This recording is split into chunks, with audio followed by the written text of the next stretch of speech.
Welcome back to AI the Podcast. We are your human-centric guide to artificial intelligence, current events, and how this rapidly shifting landscape impacts the world at large. I'm Virginia Huling, and as always, I'm joined by my co-host, David Maples. How are things on your end today, David? I'm doing great, Jenny, but my head's kind of spinning. The news cycle has been pretty wild this week. We're seeing massive collisions between the juggernauts and AI, the amount of money that's being thrown around in the market being spent on infrastructure, for lack of a better term. There's kind of cutthroat competition. There's a lot of human backlash from consumers. But this just in, Apple just finished their WWDC presentation, and boy, was it underwhelming today. We've been waiting 15 years to get a better version of Siri, and we are all excited to be underwhelmed by the fact that Siri is not going to be powered by Gemini, and maybe it'll finally act like it did back in 2011 for that first week when I was like, this is really a game changer, and hasn't acted that way since. Wow. Okay. We'll just punctuate that announcement with the fact that Apple's stock dropped 2% too. Yeah, it looks like the investors weren't exactly really thrilled with the announcement either. It is Tim Cook's last WWDC presentation as CEO of the company, and I think he, gets to ride off into the sunset as chairman now. I mean, that's cool. It's kind of odd though. We're doing a podcast about announcements every week, so announcing it but not pushing, I don't know. We'll see. We'll see. We'll see what Siri can do. You know what? Maybe there's some promising things for Siri on the horizon, and we'll see what she can do when we get the update installed. Fingers crossed. I would kill for Apple to actually have an assistant in the iPhone that actually is not hot garbage. That would be awesome.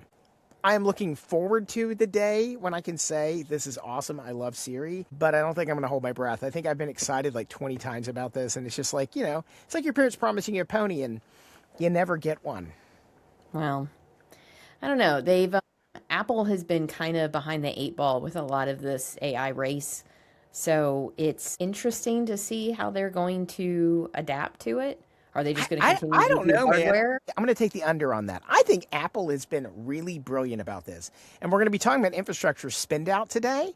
But what I was thinking, Virginia, is the fact is they've been able to sit on the sidelines, not worry about chasing building their own AI, not spend billions on CapEx spend, and then they just get to come in the last minute and it's like, oh, we're not going to develop our own. We're just going to lease Gemini. We're just going to, hey, Google, thanks for doing the work. We're just going to pay you money to have done that. And they get to come in and look like a hero at no cost. And they don't really have a dog in this fight. They have the platform. They have distribution. And here's the thing. If Gemini Gemini is not the best of the AIs right now, but maybe that's good enough for Siri. I'm just excited to have something that would actually work to handle scheduling, etc., on my phone and actually be useful. Okay. But well, we'll see how it goes. They've kind of been the quiet one in this whole game, and we have a lot going on with our other everyday players. So let's go ahead and jump in. We're going to start off by looking at the billions, again, billions with a B, of dollars flowing into the AI hardware, shifting into the incredible power dynamics that are happening behind the scenes, because there's a whole bunch of shenanigans going on right now. And then we're going to wrap it up with what everyday consumers are actually doing in response. So kicking this thing off, I have got an article from CNBC titled Alphabet to raise $80 billion from stock sales to fund their AI build out. And as you guys know, Alphabet is the parent company of Google. This caught my eye last week. We have been at Catapult, at our marketing agency, we've been doing a lot around, online advertising and how Google is changing their landscape, their search engine results pages, their ads and everything else that lives within the Google ecosystem. So when I saw that they were raising $80 billion, I'll be honest, it caught my attention last week because I was like, oh, great, there it is. They're going to be raising the price of keywords, for ad campaigns over the next month. Oh, great. Well, wait a minute. Why are they doing this? Yeah, surprise. I mean, they're not going to raise the price. They're getting the money from outside investors. I know, which was like, what? Wait a minute. They have announced an $84.75 billion equity raise. It includes a massive $10 billion anchor investment from Berkshire Hathaway. And this money is being raised specifically to fund AI infrastructure and compute capabilities, which is what this new emerging industry and technology must have to run. So even though Google has over 90 billion in cash reserves, that's a heck of a war chest. They believe that the opportunity cost of not building out their AI data centers fast enough outweighs the dilution of the shareholder stock. Now, David, we've had a few interesting conversations around this. Would you like to fill our viewers in with your take on this? I think that Google is actually doing a front end runaround all the other AI companies right now with their announcement. So the target raise for each company, OpenAI is going to try to raise like 122 roughly billion. SpaceX is trying to raise 75 billion. Anthropic's trying to get another 30 billion in there. And all these companies are trying to be valued at like, SpaceX is like 1.8 trillion. Yeah, OpenAI like and OpenAI and Anthropic are sitting around like 850 billion for I think OpenAI. I'm doing this from memory, and yeah. like 900 billion from Anthropic. The thing about it is that I think Google just took a lot of oxygen out of the room because investors all of a sudden are going to be like, okay, where should they put their money? And the idea was, look, there's a lot of cash sitting on the sidelines. I think there will be appetite for all of these things, but Google may have just taken the like literally front ended this whole thing and basically made them the big conversation in the marketplace. They're like, oh, we're going to raise this. Now, aside from what I think the optics actually are, like, I don't think this is an accident.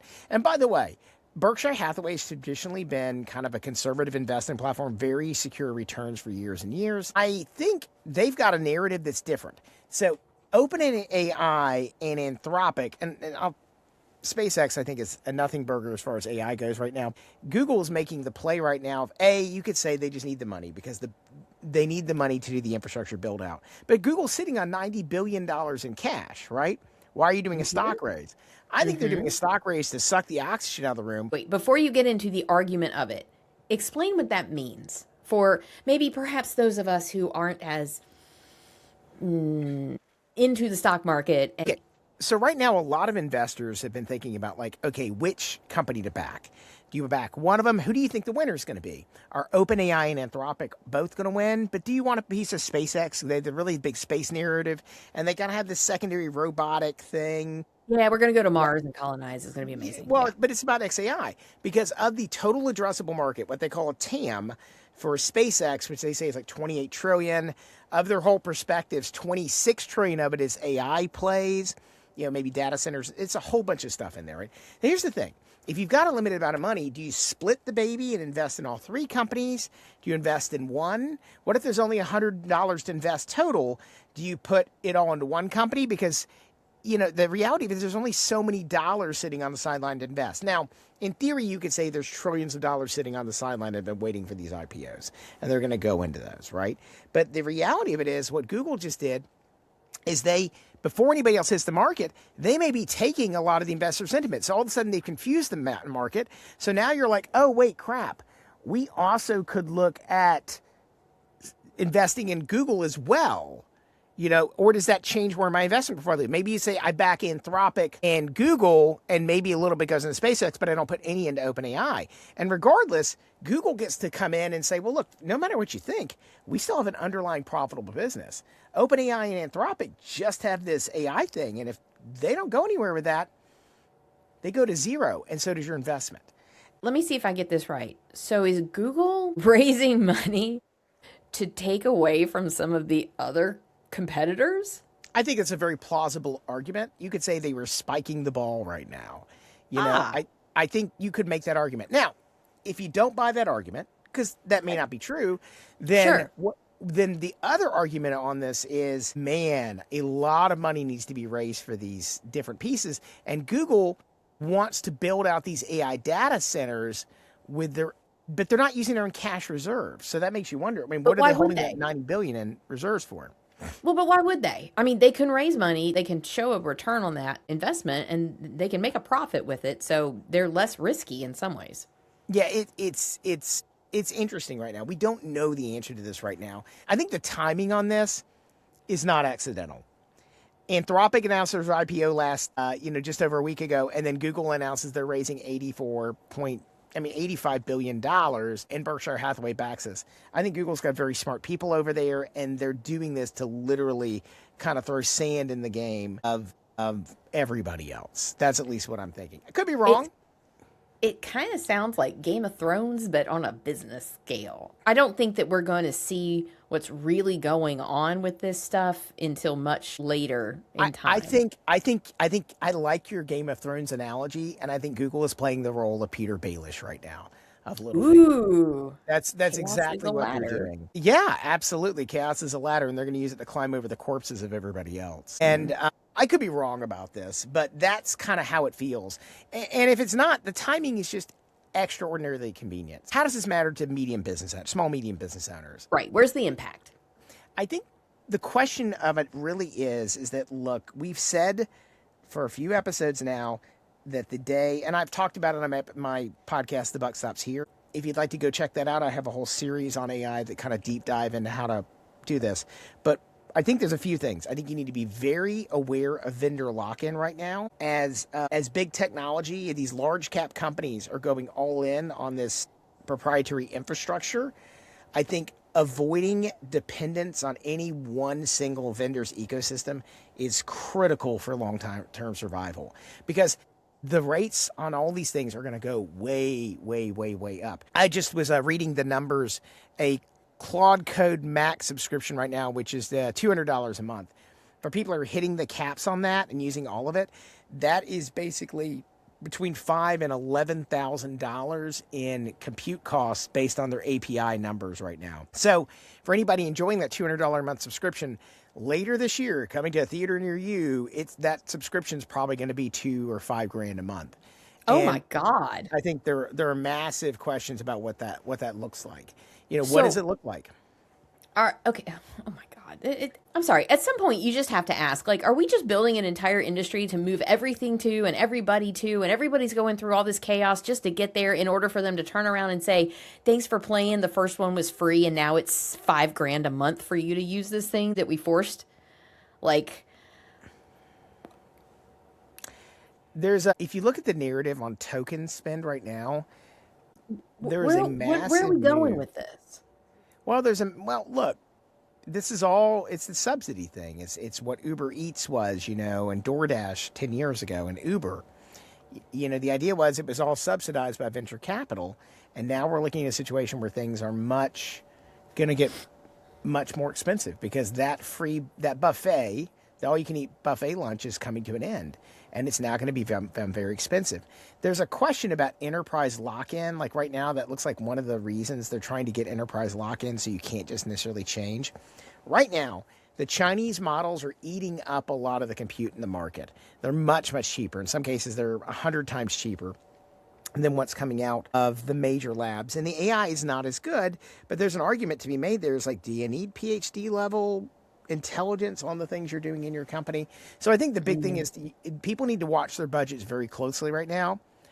Tell your friends and family to rotate their API keys if you're using them. There's so many horror stories coming out of that right now, with someone getting a hold of your API keys and just spending, the company got saddled with, I think, they're just like running the meter.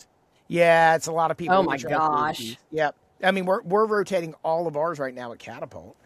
Catapult and Cowray, we're rotating all of our API keys, and you want to have a dashboard you can keep your eye on that, because those costs, when they go up, they're going to announce them, and they're going to go up very quick. And if you're locked into one vendor, I think it's a challenge.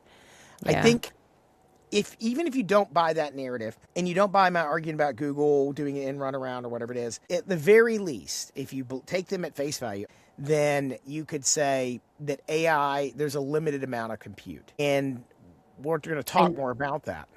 And compute is the new oil. Yes. I think it does run on the back of compute. It definitely runs on the back of compute. But I think they're all going all in on that. But I think the urgency from Google really does bring us to our next article. It makes perfect sense when you look at what's going on and who's really holding the keys in the AI space right now. it neared its first quarterly profit, and it agreed Oh to yeah, pay it's it about agreed to that pay time. SpaceX for all of their compute out of their Colossus One data center out of Memphis, and that's 1.25 billion dollars monthly. Now, this and our next article bring a lot of things into that are very interesting. So Mm, the crazy thing was this was put on the SpaceX prospectus for their IPO, and as far as we understood, Anthropic had this deal going through 2029.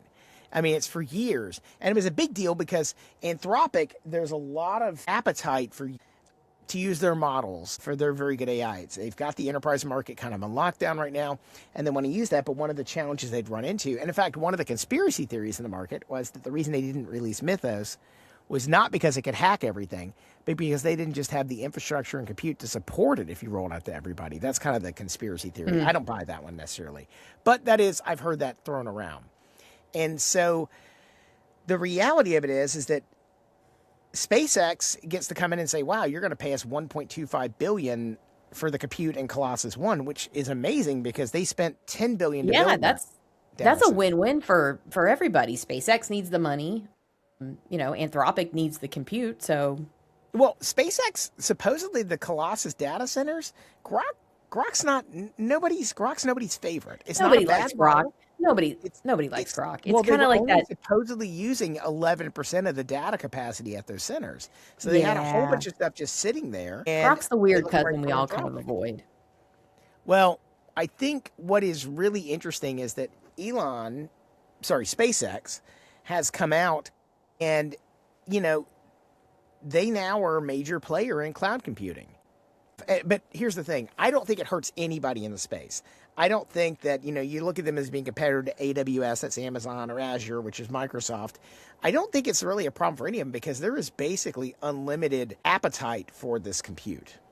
Yes. Okay. So what's the story? What do you mean? What's the story? What's the news story?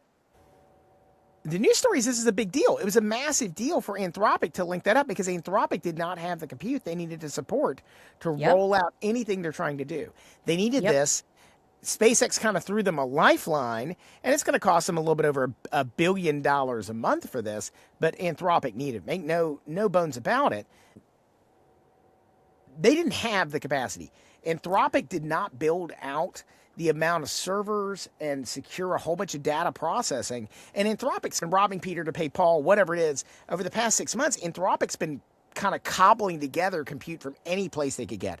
Because Anthropic, admittedly, was a little more conservative on how much Correct. compute they needed. OpenAI and Sam Altman, they look like geniuses because they built out all this excess capacity. But Anthropic was really laser focused on the enterprise market, went after that, and they did that.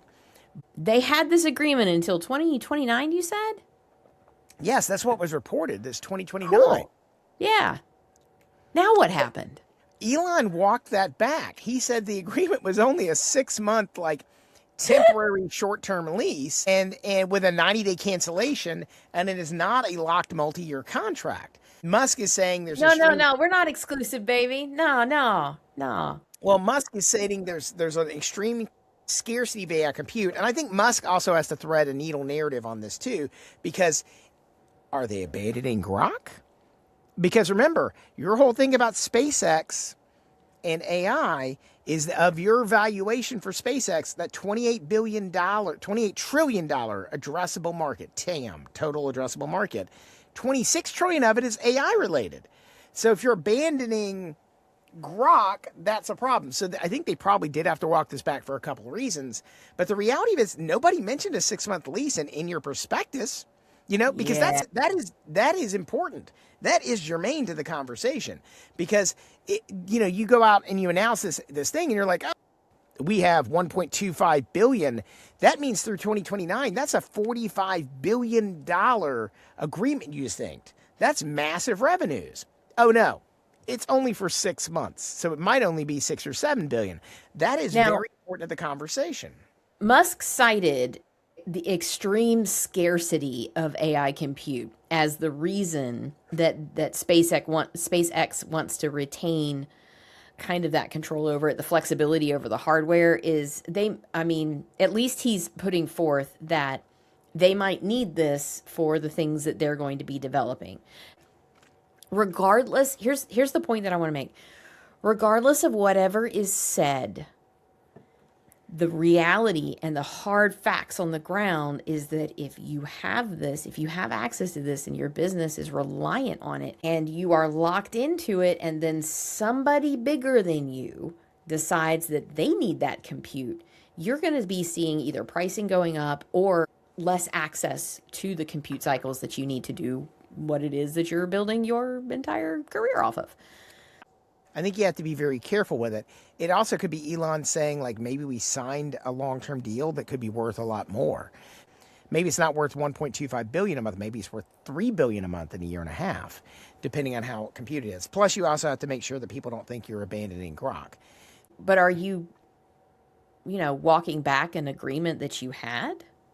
No one knows. No one knows. I don't think you can trust any of these guys further than you can throw them. And Anthropic hasn't responded to any of this yet. Well, so I mean, nobody wants to be. Think about it. You need this compute if you're Anthropic. Yeah. Nobody wants to be at the mercy of a 106-month lease. You can't have your core product relying on this for compute, especially when you're going to market. So I don't know if this is a way to undercut Anthropic, if it's because you want to seem more flexible, if it's because 26 trillion of your addressable market you say is from AI, and this starts to weaken your argument for that if you don't have your own compute. But I think the big thing for business owners is they have to really think about, you can't put all your eggs in one AI basket. You have to ensure that your business operations have fail-safe alternatives. Because let's just say this is one thing. We use Anthropic heavily. I like Anthropic a lot, but Easy Prompter, one of our software pieces, we integrate with OpenAI. We integrate with like 27 different models. We integrate with all the Chinese models. We integrate with stuff on our own silicon locally, so we can keep costs down for our clients. We integrate with Claude Anthropic. We integrate with Grok. So we integrate with all the models. But here's the thing. And that was intentional, because this was way back when we were developing this all these years ago. That was something you had talked about. You wanted to be agnostic because you knew once you get in a situation where other, your utilities can basically restrict your access. I mean, you can't do that. That's a risk. Absolutely. And I think it's a massive challenge. So one of the things about it that's a little weird, and I'm going to go ahead and say this, is that I was worried about the pricing going up because I knew it was subsidized heavily. I did not think about the fact that Anthropic might not be a reliable compute provider. Yeah. And so look, here's the thing. So we're using Anthropic right now, and I like Anthropic a lot, and we pay a lot for those tokens every month. But here's the thing. We've already noticed this with our people using it for different things. We're not rate limited because we're hitting our ceilings on tokens. We are having problems sometimes with things going through the different systems, with the systems not being available right now. It's kind of like it's suffering like power outages, for lack of a better term. And that is a problem. So if you're relying on it in your daily workflow, and you're wed to that, and you don't have a backup provider. Now, by the way, we've just flipped over and we're using OpenAI GPT 5.5 for a lot of things when Claude Anthropic isn't responding, which is fine. It's okay. It's a little different, but it's 6 of one, half a dozen the other. I'd prefer to use Anthropic because I feel like they're the probably more ethical provider, and that's where I'd prefer to put my money. But at the end of the day, I'll use whichever provider has the compute for me to use because it's important for our data systems now. Well, and they probably realize that, David. It doesn't matter who got the IPO first, and it doesn't matter who's more ethical. It's who's got the compute to sell it. And just to put the bow on how crazy this hardware shortage is, let's look at who else is knocking on SpaceX's door. Jenny, do you want to do the honors? Yep. And in this article dated June 5th, just a few days ago on TechCrunch, titled, Google will pay SpaceX $920 million per month for compute. So, okay. Google's just like kind of flying in here and shaking everything up that everybody had just been building over the past couple of weeks. And in a stunning turn of events, despite their massive internal data centers, and that, stock raise, Google has also signed an agreement to rent AI computing resources from SpaceX, who we thought had an agreement with Anthropic until 2029, but it turns out it's only 6 months. Yeah, to the tune of 920 million per month. So, by the way, according to all the reporting on this does not impact Anthropic's access to compute. But it does start to look at things in different relief. Like, okay, so all of a sudden this happens. So Elon's running out a lot of stuff in this cluster. I think you may have a bidding war on this that he's trying to create. He doesn't want to be locked into a 6-year deal with Why should he? Anthropic. Why should he? Because here's the thing, at 920 per month. Now, by the way, Google got it at a much cheaper price point. Right. They're paying 920 million a month instead of 1.25 billion. Right. Say it this way. The price of compute today is cheaper than the price of compute tomorrow. They are probably in a shorter term agreement, and that price will go up. You know, the funny thing about it, that's really funny you pointed out. I was looking at the price of H100 GPU clusters to rent. They are more expensive today to rent than they were 2 years ago. And they are not new chips now. They are not new GPUs. And that's kind of crazy. So I think for any business owner, what this really comes down to is that it kind of proves that no company, not even Google, is able to build out enough compute to meet the AI demands, even though Google has some of the largest data centers on the planet. Or I see this as a consolidation of power. SpaceX starts to look a lot like AWS right now on a massively bigger scale.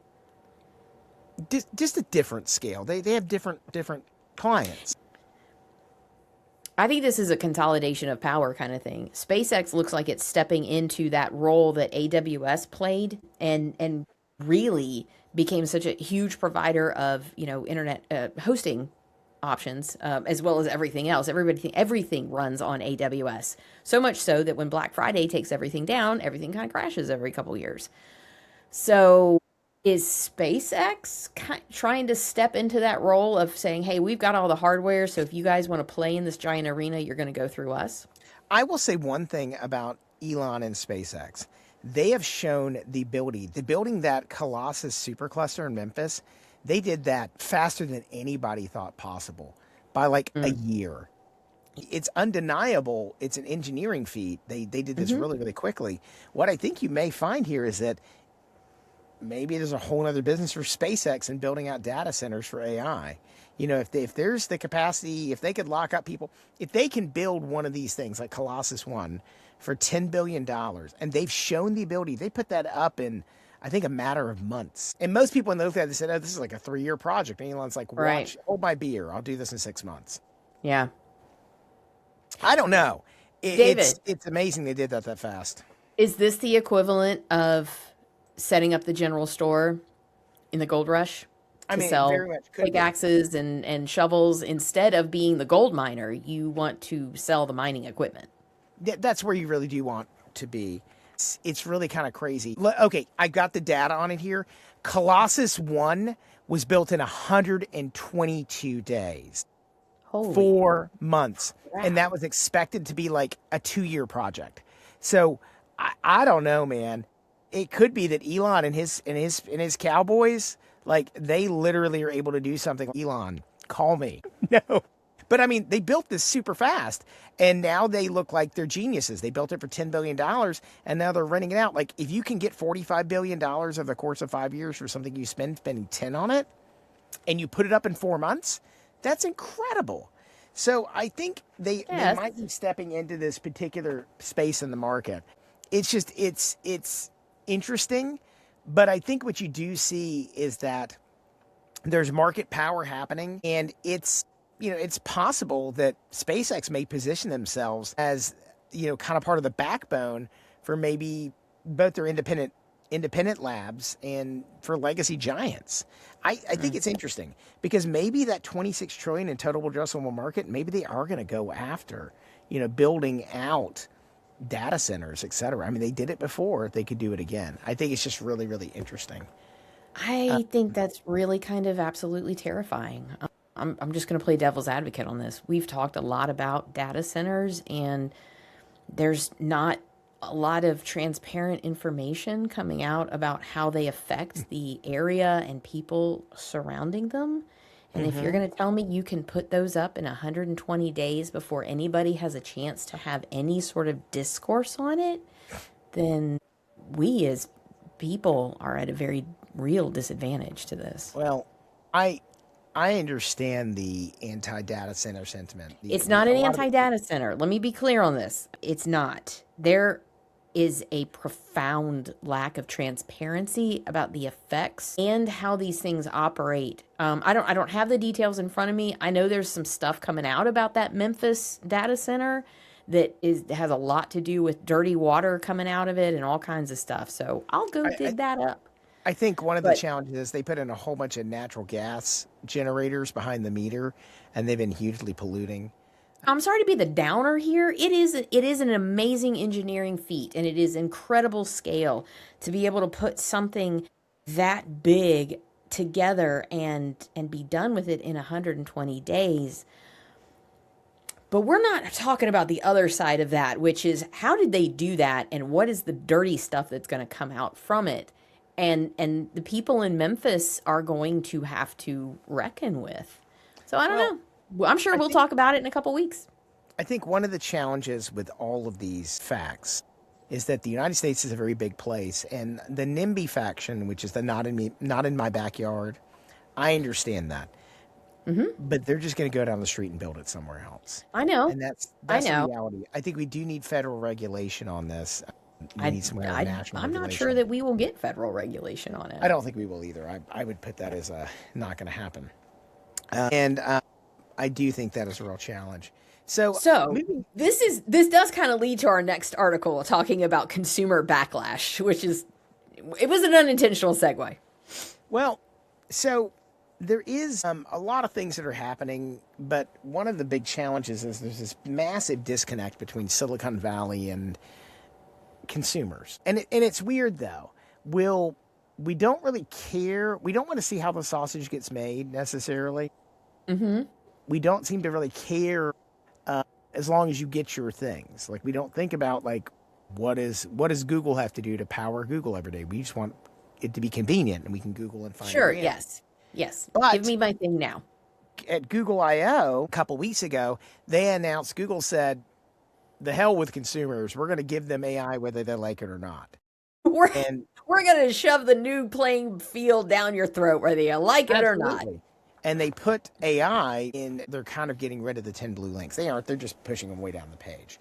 And by the way, we still don't see the strategy behind Google doing this. They're not doing it for a lot of things that bring in their revenue right now, like call it trade advertising and things like that for Google. No, this Um, is adoption into the next version of their software. yes, but at the same time, DuckDuckGo, which is a competing platform, I love them. well, you do use DuckDuckGo. You've been using it for years. I like privacy. I do not like that Google tracks every single thing that I do everywhere that I go. So I use DuckDuckGo. Well, the whole thing is basically Google is forcing mandatory non-opt-out AI summaries on the front end of basically any searches, and it's alienating users. And Yeah, DuckDuckGo, by the way, DuckDuckGo has AI in their platform if you want to it use it. does. It But has they a nice little AI generator. It's kind of cute. but they have a non-AI version of their search engine, Hmm. and they had their biggest surge in signups ever. So it looks like it's not a non-zero number. Oh, and here's the crazy part. The adoption was, I think, 30% higher on desktop than ever before. It was Mm, 70% higher on iOS devices. mm. So, and that's a big deal. So it means a lot of people, using the iPhone where Google is the default, they pay Yeah. Apple to be the default search provider there. People are doing that. There's some segment of the consumer populace that's actively rejecting kind of the forced AI interface in Yeah. favor of the traditional links. They're maybe more used to doing that. And I'll be honest, I find the AI results to be problematic. And I feel that I don't have the choice as much as I used to. So it used to be I would go click on link number 2, 3, 4, 5, 6. And instead now I'm being forced from a user interface standpoint, if Google gives me the wrong information, I'm being forced to go ask the same question again. And that's really annoying. It's not what I want. I want to be able to go look at another link and find another example of the article, not the same thing. I can't tell you how many things Google has told me to do through their AI interfaces. I go click on this button and that button doesn't exist. Or do this, it's in the left-hand navigation. There's not a left-hand navigation. And it's really become very frustrating. So for me, a lot of times when I want to see how to do something, I want, show me the link and let me go watch the YouTube video. Because there's a lot of context in that YouTube video that I'm going to get by watching another human do something.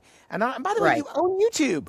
I think we're going to see more consumer fatigue with this, at least until somebody figures out like oh my gosh, this is so cool. I love this thing. Next iteration of whatever it is. But everybody is getting a lot of forced AI. We're hearing about it in the marketplace. We're hearing about it in jobs. We're hearing about it in data centers. We're hearing about it in IPOs and Wall Street. We're hearing about it in chipsets. We're hearing about it in global disputes over access to minerals. Like, it's just kind of everywhere. And when it starts impacting how your behaviors or your activities run in your life, I think that's where you start to see people taking a different action. I think for the most part, consumers will take it and take it and take it only so far. And then it's like, you know what, fine, this is too much. What are my other options? We have all kind of grown up on this concept of the free market and options. Once it really starts to interfere with maybe somebody's day-to-day or hour-to-hour, that's when you start to see consumer behavior like actually change and other options pick up some market share. We'll see. I think the key takeaway for any business owner listening to this is, look at this from the 30,000 feet viewpoint. Give your consumer choices. Meet them where they are. If you are integrating AI into your customer service or your products, offer a clear opt-out. Furthermore, consider diversifying your digital marketing. If you have been throwing everything into ads. Let me take this for a minute. So as I understand where you're coming from, it's kind of like calling into a service and you have to go through the phone tree and it takes you 10 minutes before you can talk to a human. Everybody hates that.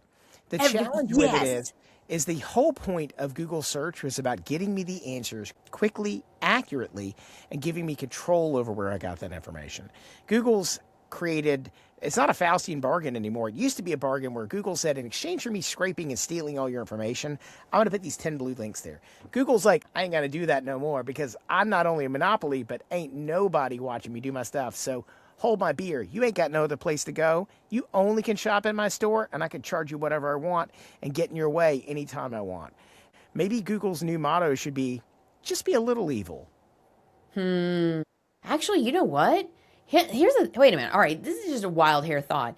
For years, Google, they gained market share. They hit the market, and then they became the platform because they were most relevant to what you were looking for. Their search engine algorithm gave you the most relevant results to what you were asking, and it worked better than anyone else. And that's how they got so much traction, and they became this, behemoth, global behemoth. Maybe.